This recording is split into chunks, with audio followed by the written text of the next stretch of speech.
ছয়টা জাতি শিরক, কুফর, সীমালঙ্ঘন আর অবাধ্যতার কারণে প্রথমে আল্লাহ তাদের কাছে নবী পাঠিয়েছেন, সাবধান সতর্ক করেছেন। এটা আল্লাহর সুন্নত। গুনাহ করলেই, পাপের সাগরে ডুব দিলেই আল্লাহ কাউকে ধ্বংস করে দেন নাই, আল্লাহ আগে সতর্ক করেছেন। সতর্ক করার পরে না মানলের পরে গজব দিয়েছেন কি আল্লাহ। দেখেন, ছয় জাতির নাম বলি, সবাই মুখস্থ করে যান। এক নাম্বার নূহ আলাইহিস সালামের জাতি। কোন নবীর জাতি? একটু সবাই কষ্ট করে বলেন, কোন নবীর জাতি?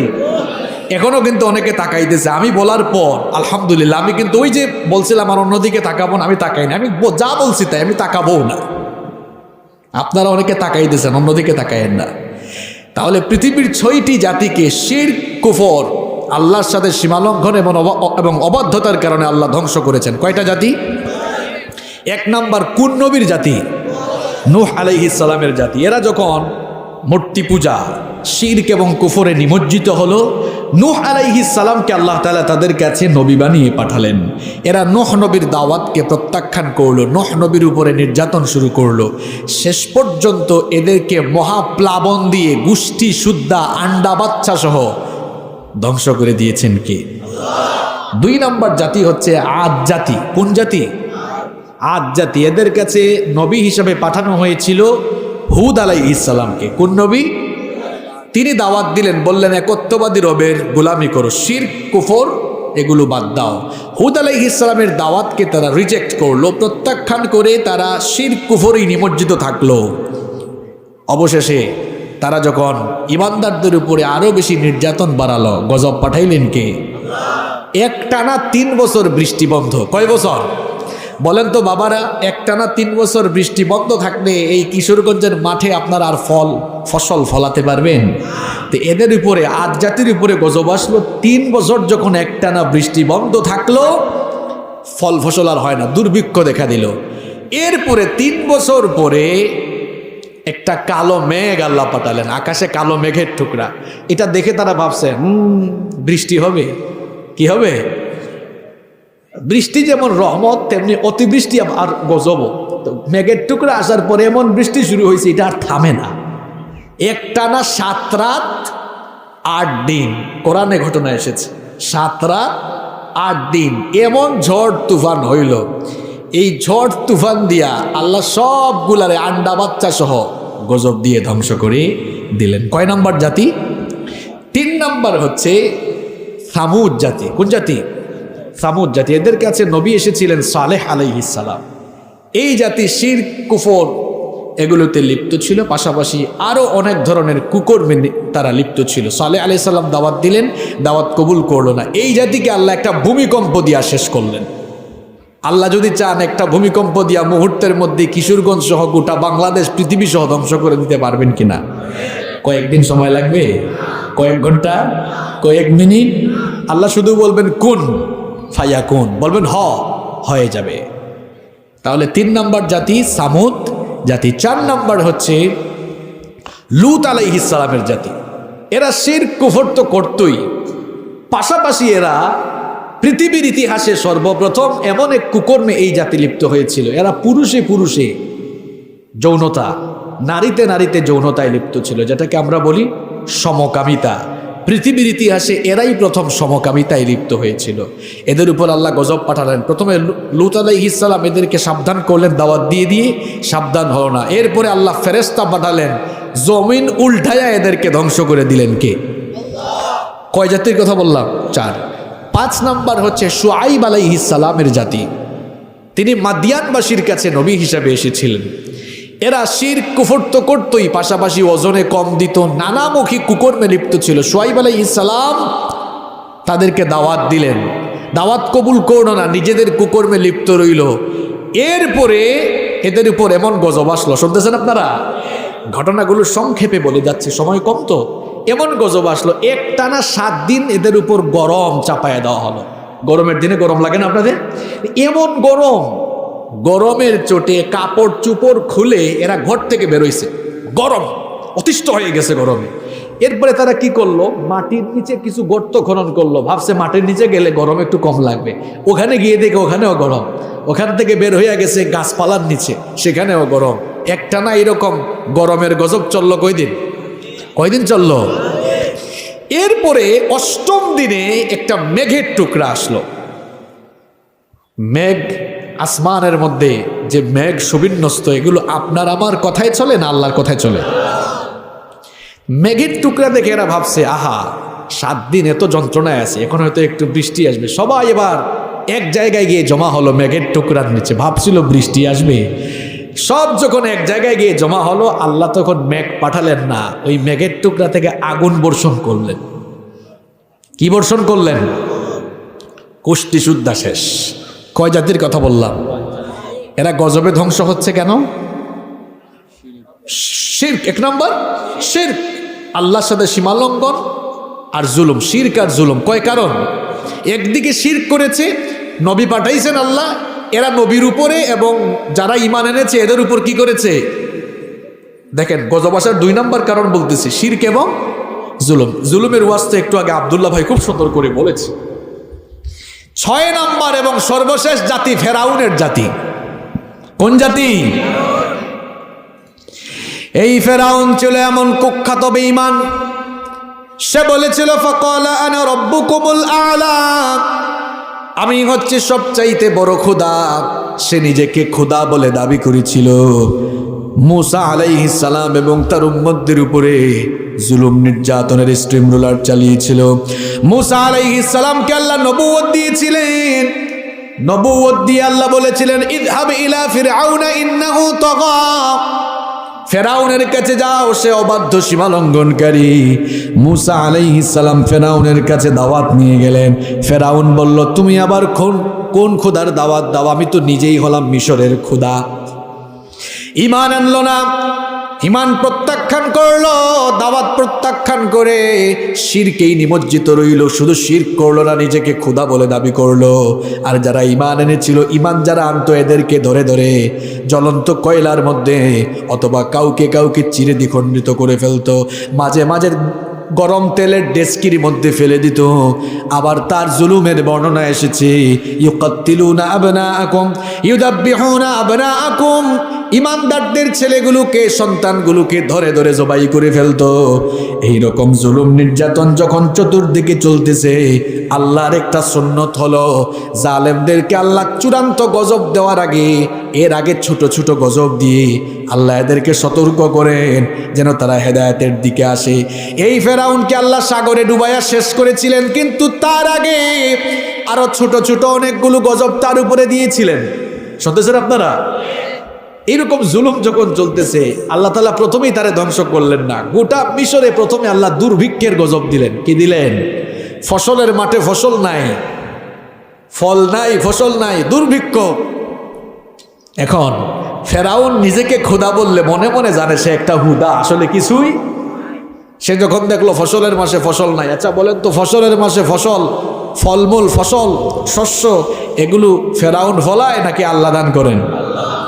সে বুঝতে পেরেছে। মুসা নবীকে দাওয়াত করলো, দাওয়াত করে বলল, মুসা তুমি তোমার রবের কাছে দোয়া করো, তিনি যেন এই দুর্ভিক্ষ, এই গজবটা যেন তুলে নেন। যদি তুলে নেন, আমি কিন্তু আমার দলবল নিয়ে ভালো হয়ে যাব। মুসা নবী দোয়া করলেন, গজব তুলে দিলেন কে? আর একটু জোরে বলেন, গজব তুলে দিলেন কে? গজব তুলে দিলেন আল্লাহ। দুর্ভিক্ষ উঠে গেল, ফসলের মাঠে ফসল, শস্য, শস্য শ্যামল, ফল ফসলের সমারোহে চতুর্দিক ভরে গেল। এখন সব দিকে যখন ফসল আবার ফলল, যেই লাউ সেই কদু, ফেরাউন আবার তার দলবল শুদ্ধ আগের জায়গায় ফিরে গেল। আগের মতোই বেঈমানি আর ইমানদারদের উপরে নির্যাতন শুরু করলো। এবার যিনি দুর্ভিক্ষ উঠাইছেন, তিনি আবার আরেক গজব দিতে পারেন কিনা? এবার 2 নম্বরে আল্লাহ বন্যা দিলেন। চতুর্দিকে যে ফল ফসল হইল, এবার বন্যায় সব ভাসায় নিল। ফেরাউন বুঝলো মতিগতি খারাপ, আবার মুসা নবীকে দাওয়াত করলো। দাওয়াত করে বলল, মুসা আল্লাহর কাছে অ্যাপ্লিকেশন করো, দোয়া করো, তিনি তো এই গজব উঠান, এবার উঠাইলে কিন্তু ভালো হয়ে যাব। আল্লাহ বন্যা তুলে নিলেন। আবারও ফসলের মাঠে ফসলের সমারোহ। দেখা গেল যখন চতুর্দিকে ফসল ফলল, সব ঠিকঠাক হয়ে গেল, আবারও যেই লাউ সেই কদু, আবার সে আগের জায়গায় চলে গেছে। এখন আল্লাহকে আবার গজব দিয়ে এগুলো ধ্বংস করতে পারেন না? দেখেন গজবগুলো আসতেছে এক্সেপশনাল হয়ে, ব্যতিক্রমী হয়ে। এবার 3 নম্বর গজব আসলো পঙ্গপাল। পঙ্গপাল বুঝেন আপনারা? এবার পঙ্গপাল এসে সব ফসল খেয়ে ফেলেছে, মাঠের ফলমূল খেয়ে ফেলছে। যদি শুধু ফলমূল খাইতো তাও হইতো। একেবারে ঘর বাড়িতে ঢুকে চেয়ার, টেবিল, খাট, ফার্নিচার, কাঠ সব খাওয়া শুরু করতেছে। ফেরাউন এই কারবার দেখে মুসা নবীকে আবার দাওয়াত দিয়েছে, মুসা আল্লাহর কাছে দোয়া করো। দেখবেন ফেরাউন নামে কেউ এখনো দুনিয়ায় নাই। এই স্বভাবের অনেকে আছে। মোল্লাদেরকে চিনে যখন গজবে পড়ে, আপনি কিন্তু মোল্লাদেরকে চিনে না। যখন অবস্থা চতুর্দিকে খারাপ তখন হুজুরদেরকে ডেকে এনে দোয়া মাহফিল করে, আর যখন সুবিধায় থাকে হুজুরদেরকে ধরে ধরে জেলখানার ভেতরে ঢুকায়। আছে এরকম? ফেরাউন দাওয়াত দিল, মুসা পঙ্গপালের গজবে উঠাবার জন্য আল্লাহর কাছে দোয়া করো। দোয়া করলেন, আল্লাহ দোয়া কবুল করলেন। এরপরেও দেখা গেল ফেরাউন অবাধ্যতা থেকে, শিরক থেকে, জুলুম থেকে ফিরে আসলো। আল্লাহ এরপরে গজব পাঠালেন, উকুনের গজব। উকুন বুঝেন আপনারা? উকুন কোথায় হয়? এখন মাথায় হইলে তো সারত। এত উকুন পাঠালেন, পা থেকে মাথা পর্যন্ত খালি উকুন কামড়ায়, চতুর্দিকে সবাই খালি এমনি এমনি করে। উকুনের কামড়। ফেরাউন উকুনের কামড় খাইয়া কয়, মুসা আল্লাহর কাছে দোয়া করো, এই গজব যেন উঠান, আর ভাল লাগে না, এই গজব উঠাইলে ভালো হবো। মুসা নবী দোয়া করলেন। দেখেন এই ফেরাউনকে আল্লাহ কত ছাড় দিয়েছেন, কতবার সুযোগ দিলেন, এই গজব আল্লাহ উঠালেন, ভালো হইল না। এরপরে আল্লাহ ব্যাঙের গজব পাঠাইলেন। ব্যাঙ, ব্যাঙ বুঝেন তো আপনারা? দেখা যায় প্লেটে খাইতে বসছে, প্লেটে ব্যাঙ, পানির গ্লাসে ব্যাঙ, যেখানে বসে ব্যাঙের স্তূপ হয়ে যায়, ঘুমাইলে নাকে মুখে ব্যাঙের লাফালাফি। ব্যাঙ আপনার কথা শুনে না আল্লাহর কথা শুনে? এখন এই ব্যাঙের মুসিবতে পড়ে ফেরাউন বলল, মুসা আল্লাহর কাছে দোয়া করে এই গজব উঠাইলে আমরা ভালো হব। আল্লাহ গজব উঠালেন, ভালো হয়েছে। এরপরে আসলো রক্তের গজব। কিসের গজব? পানির গ্লাস নেই, পানি খাবে, পানির গ্লাসে রক্ত হয়ে যায়, তরকারির পাতিল রক্ত হয়ে যায়, নীল নদে রক্ত, ডানে বামে সামনে পিছনে রক্ত আর রক্ত। এগুলা দেখে সবাই ভয় পাইল। আবারও ফেরাউন দাওয়াত করে বলল, মুসা আল্লাহর কাছে দোয়া করো, এই গজব তিনি তুলে নিলে এবার ভালো হয়েছে। ভালো হয় নাই। এরপরে আল্লাহ মহামারী দিলেন। এখন তো চলতেছে করোনা মহামারী, আর তখন আল্লাহ দিলেন প্লেগ। প্লেগ মহামারী। মহামারীর নাম কি? কোন কোন বর্ণনা এসেছে একদিনে ফেরাউনের বংশের সম্প্রদায়ের 70,000 লোক দুনিয়া থেকে চলে গেছে। জানের ভয় তো আছে, জানের ভয়ে ফেরাউন ডেকে কয়, তাড়াতাড়ি বলো এই গজব উঠাইতে, ভালো হয়ে যাবে। ভালো হয়েছে। এরপরে দেখা গেল গজব, এরপরে দেখা গেল জুলুম নির্যাতনারও বাড়ালো। ইবাদত গৃহগুলোতে এবার ফেরাউন হামলা শুরু করলো। যারা ঈমান এনেছিল ঈমানদারদেরকে ধরে ধরে কঠিন শাস্তির সম্মুখীন করা শুরু করলো। আজও দেখবেন ফেরাউনের চরিত্রের অনেক লোকেরা নিজেদের ক্ষমতা, গদিয়ার মসনদের জন্য ঈমানদার লোকদেরকে ধরে ধরে পিটায়, জেলখানায় ঢুকায়। এগুলো নতুন কোনো বিষয় নয়। এখনো যারা ঈমানদারদেরকে ঈমানের পথে চলতে, কোরআনের পথে চলতে, দ্বীনের পথে চলতে বাধা বিঘ্নতা সৃষ্টি করে, এরা হচ্ছে এই যুগের ফেরাউন। এইভাবে করে যখন চলছে, আল্লাহ তাআলা সাইয়েদনা মূসা আলাইহিস সালামকে অর্ডার দিলেন, ওগো নবী মূসা, তুমি তোমার উম্মতদেরকে নিয়ে রাতের বেলা মিশর ছেড়ে হিজরত করো, মিশর থেকে চলে যাও। মূসা আলাইহিস সালাম এবার আল্লাহর দেওয়া আদেশ মোতাবেক তার উম্মতদেরকে নিয়ে মিশর ছেড়ে চলে যাচ্ছেন। এই খবর ফেরাউনের কানে গেল। ফেরাউন এটা শোনার পরে তার দলবলকে অর্ডার করলো, সবাই তৈরি হও, মূসা এবং তার সাঙ্গপাঙ্গ যারা রয়েছে সবগুলোকে ধরে আজ কচুকাটা করব, আজ আমাদের হাত থেকে নিস্তার নাই। এরা এবার মূসা নবী এবং তার উম্মতদেরকে ধরার জন্য পেছন থেকে রওনা হলো। ওইদিকে মূসা আলাইহিস সালাম তার উম্মতদেরকে নিয়ে পথ চলতে চলতে লোহিত সাগরের কাছে গেলেন। সামনে নদী, সামনে সাগর, এই সাগর কেমনে পাস হবেন? সবাই দুশ্চিন্তায় পড়ে গেলেন। এর মধ্যে মূসা নবীর উম্মত পেছন দিকে তাকায়, পেছন দিকে তাকায় দেখে কার বাহিনী? আরেকটু জোরে বলেন। মূসা নবীর উম্মত কিছুটা ঘাড় তেরা ছিল।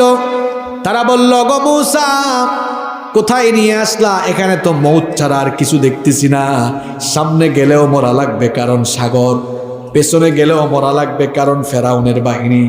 মুসা নবী বললেন, বেসবরের দল, এখানে তো আমি তোমাদেরকে নিয়ে আসি নাই, এসেছি কার ইচ্ছায়। সুতরাং দুর্বল হয়ে যাও না। কাল্লা ইন্না মাইয়া রাব্বি সায়াহদিন। আমরা একা নই, অবশ্যই আমাদের সঙ্গে আছেন কে? আল্লাহ তাআলা মুসা নবীকে বললেন, মুসা তোমার হাতের মধ্যে এটা কি? মুসা নবী বললেন, এটা আমার লাঠি। আল্লাহ তাআলা বললেন, লাঠির কারিশমা আজ সবাই দেখবে, লাঠি দিয়ে আঘাত করো। তিনি যখন লাঠি দিয়ে আঘাত করলেন, সাগরের মাঝখান দিয়ে রাস্তা বানায় দিলেন কে? আল্লাহ তাআলা বললেন, তোমার উম্মতকে নিয়ে এবার রাস্তা দিয়ে সাগর পাস হয়ে চলে যাও। মুসা নবী সবাইকে বললেন, রাস্তা পাস হয়ে এবার রাস্তায়, এই রাস্তা দিয়ে সবাই সাগরটা অতিক্রম করো। সবাই রাস্তা দিয়ে অতিক্রম করছে। সবাই যখন ওই পারে চলে গেল, পেছনে দেখা যাচ্ছে ফেরাউনের বাহিনীও ওই রাস্তা দিয়ে চলে আসতেছে। ফেরাউন এসে দেখে, হায় হায়, সাগরের মাঝখান দিয়া রাস্তা হয়েছে কেমনে? এই অবস্থা দেখে সে একটু পাট নিল, একটু ভাব নিল। তার সৈন্যদেরকে বলো, দেখছো কারবার, আজ আমি ফেরাউন খোদার বয়ে সাগরের মাঝখানে রাস্তা হয়ে গেছে। বললো, দাঁড়ায় আছো কেন? মার্চ অন দ্য স্ট্রিট, রাস্তায় চলো, সবগুলাকে ধরো।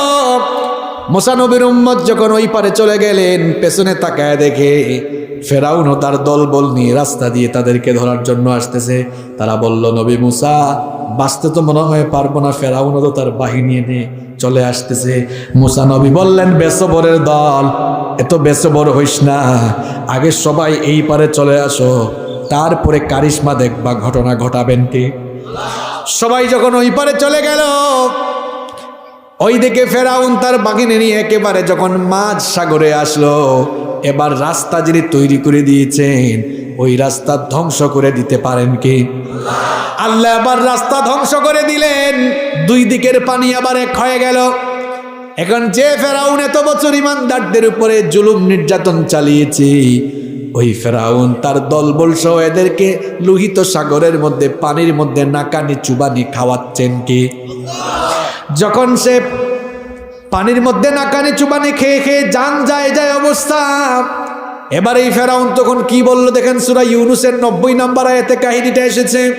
সে তখন বলল, হাত্তা ইযা আদরাকাহুল গরক ক্বালা আমানতু আন্নাহু লা ইলাহা ইল্লাল্লাযী আমানাত বিহি বানু ইসরাঈল ওয়া আনা মিনাল মুসলিমিন।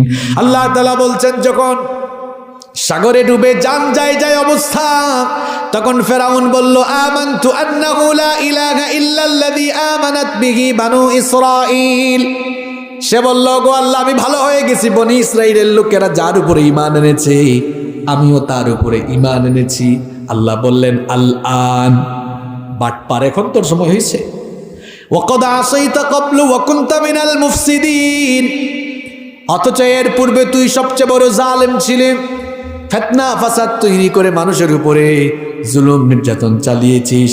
আল্লাহ তোকে বহু ছাড় দিয়েছেন, আজ আল্লাহ ছাড়বেন? আল্লাহ ছাড় দেন, কিন্তু আল্লাহ ছেড়ে দেন। পৃথিবীতে কেউ স্থায়ী হয় না, হোক না সে ফেরাউন কিবা নমরুদ, কেউ ভবে চিরকাল রয় না, কেউ ভবে চিরকাল রয় না। নীল নদ আজও আছে, থাকবে, সত্যকে চিরদিন ডাকবে, ডেকে ডেকে বলে যাবে দিন ও রাত, ডেকে ডেকে বলে যাবে দিন ও রাত, কেউ যেন ফেরাউন হয় না। পৃথিবীতে কেউ স্থায়ী হয় না, হোক না সে ফেরাউন কিবা নমরুদ, কেউ ভবে চিরকাল রয় না, কেউ ভবে চিরকাল রয় না। কেউ থাকবে? যেই ফেরাউন মানুষের উপরে এত জুলুম নির্যাতন করলো, ইমানদারদেরকে ধরে ধরে পিটালো, ওই ফেরাউনে ছাড় পায় নাই। আজও পৃথিবীর বিভিন্ন জায়গায় ফেরাউনের চরিত্র লালন করে মানুষের উপরে জুলুম করছে যারা, ফেরাউনের মতো আল্লাহর গজব থেকে রেহাই পাবে না তারা।